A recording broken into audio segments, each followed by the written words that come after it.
بسم الله الرحمن الرحيم. السلام عليك يا حجة الله في أرضه، السلام عليك يا عين الله في خلقه، السلام عليك يا نور الله الذي يهتدي به المهتدون ويفرج به عن المؤمنين.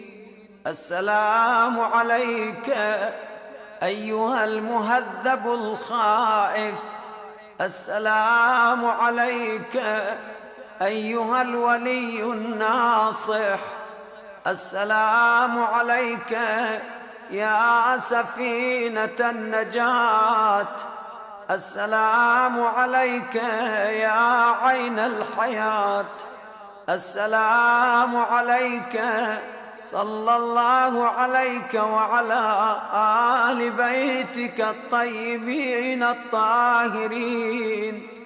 السلام عليك عجل الله لك ما وعدك من النصر وظهور الأمر.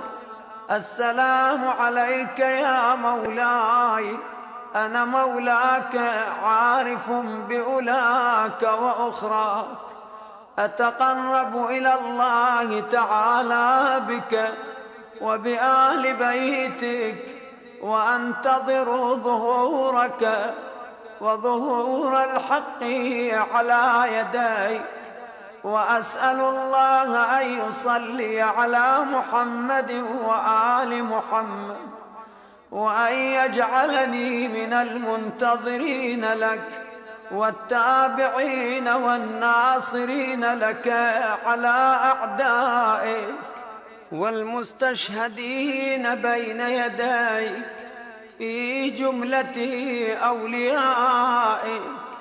يا مولاي يا صاحب الزمان، صلوات الله عليك وعلى آل بيتك. هذا يوم الجمعة وهو يومك المتوقع فيه ظهورك والفرج فيه للمؤمنين على يديك، وقتل الكافرين بسيفك.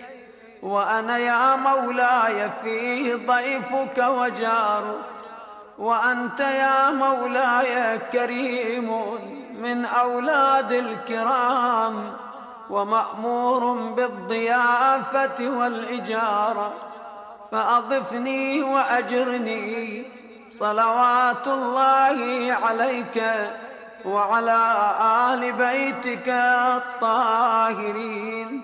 والسلام عليكم سادتي وموالي جميعا ورحمة الله وبركاته.